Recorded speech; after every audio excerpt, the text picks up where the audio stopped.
Ya, balik lagi sama saya di Pandit Gadungan, seorang antusiastik sepak bola yang ingin jadi pandit walau hanya gadungan, membahas tentang kegelisahan hati mengenai sepak bola lokal maupun luar negeri.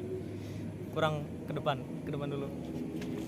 Ya, di sini saya pengen menjelaskan preview match antara City versus Munchen, tapi sebelum ke situ jangan lupa teman-teman follow TikTok saya di Hudotot dan apresiasi YouTube Muhammad Hudoyo ini dengan cara subscribe, like, comment, share atau apapun itu.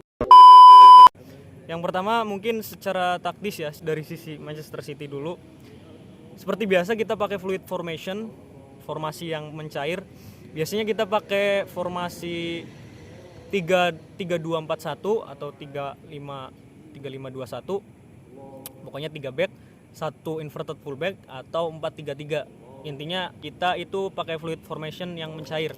Jadi ketika posisi, setahu saya ya, ketika posisi sedang menyerang atau menguasai pertandingan, salah satu back sayap City akan berada di tengah. Tapi ketika posisi dalam bertahan, back City itu akan kembali ke posisinya di pertahanan Manchester City ya, baik itu back kanan maupun back kiri. Kalau dari line up mungkin seperti biasa, Ederson, di kiri ada Ake, ada Diaz, Akanji.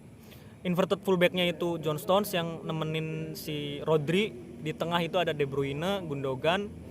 Di kanan ada Mahrez, di kiri ada Grealish, di depan Haaland. Kemudian kalau dari sisi Bayern Munchen line up-nya saya kurang tahu, tapi yang jelas Erik Choupo-Moting itu absen. Kalau di City itu ada Phil Foden. Mungkin dari segi formasi saya belum begitu tahu kalau Munchen akan menggunakan formasi seperti apa. Tapi yang jelas saya berharap City akan bermain lepas. Pep Guardiola tidak begitu banyak mengubah formasi andalannya gitulah. Puyeng gitu lihat Pep Guardiola kadang-kadang naruh pemain yang bukan di posisinya gitu ya. Jadi bikin kita kehilangan identitas dan jati diri lah istilahnya gitu. Yang biasanya kita pakai formasi yang udah menangan terus, tiba-tiba diubah kan, jadi ya siapa tahu malah bikin bala buat tim gitu kan. Kalau yang selanjutnya kita lihat secara head to head. Secara head to head itu 5 pertandingan sebelumnya City menang terus, baik di Champions League maupun di Liga Inggris atau FA Cup. Kalau si Munchen itu 2 kali kalah. Kemarin versus Freiburg di DFB Pokal, kemudian versus siapa? Leverkusen di Bundesliga. Kemudian lanjut lagi, tadi kan udah secara taktis, udah secara head to head. Yang selanjutnya mungkin secara mentalitas ya, saya ingin membahas mentalitas kita. Saya juga ingin memberitahu teman-teman sebagai fans City, kita sebenarnya yang paling aman itu tidak usah menaruh harapan yang begitu tinggi dengan tim. Karena menurut saya mental City itu belum begitu memadai untuk kita bisa menjuarai Liga Champions gitu. Kita secara logika aja lawan Munchen ini kan salah satu lawan yang berat gitu kan. Sekalipun nanti leg pertama kita bisa menang di kandang, belum tentu di leg kedua bisa menang juga. Kita tahu sendiri Allianz Arena itu seperti Anfield-nya Jerman.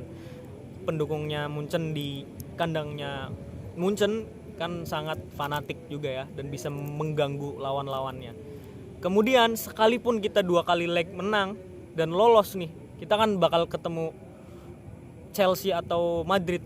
Kalau Chelsea mungkin kita bisa pede lah, kita bisa menang gitu ya. Tapi kalau Madrid kan, itu istilahnya jadi counternya City di Champions itu cuma 2 tim menurut saya, Munchen dan Madrid doang gitu. Kita tahu sendiri di 2021 kita ketemu Chelsea aja kita bisa kalah, apalagi ketemu tim yang gede gitu kan. Jadi secara pribadi saya tidak begitu menaruh harapan yang tinggi dengan Manchester City, karena saya tahu diri aja, mental kita belum begitu ada, dan juga kedalaman skuad kita juga belum begitu sempurna, apalagi setelah jauh Cancelo pergi. Banyak fullback yang seharusnya pantas untuk City tapi udah nggak di City lagi, dan fullback penggantinya itu menurut saya kurang sepadan. Apalagi Kyle Walker sekarang performanya udah menurun ya. Bahkan Ake aja dipaksa untuk jadi fullback gitu. Kedalaman skuadnya belum terlalu memadai juga lah. Jadi sekalipun nanti City tidak meraih hasil yang sempurna, saya biasa aja. Menurut saya sampai semifinal atau sampai final pun di musim ini udah mantep sih. Dan saya melihat City bakal bisa juara Liga Champions mungkin di 2025 atau 2026 ketika mental kita udah ada. Ya udah gitu aja teman-teman. Ini udah 2 kali tag. Semoga teman-teman bisa dapat insight yang bermanfaat dari video ini. Mantep. Nggak usah, gue kan memperlihatkan City. kebanggaan. Kan City-nya tetap di tengah, Bang. Ya nanti malam bakal menang. Iya, iya.